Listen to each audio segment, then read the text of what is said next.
মোবারক, স্বাগত ডিবিসি সংবাদে। আপনাদের সাথে আছে হিমাদ্রি রাহা। শুরুতে জানিয়ে দেব আকিজ বশির গ্লাস সংবাদ শিরোনাম। ত্যাগের মহিমায় পালিত হচ্ছে পবিত্র ঈদুল আজহা। ঈদের জামাতে দেশ ও জাতীয় মুসলিম উম্মার শান্তি কামনা।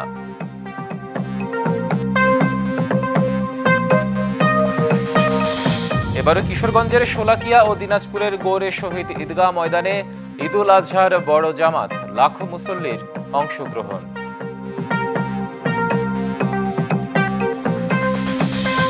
কোরবানির পশুর বর্জ্য 12 ঘন্টার মধ্যে অপসারণে কাজ করছে ঢাকার 2 সিটি কর্পোরেশন। মাঠে নেমেছেন 20,000-এর বেশি কর্মী।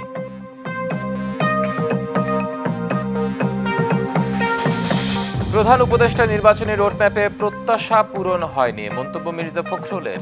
যেন তেন নির্বাচন চায় না জাতি, বললেন জামায়াত আমির।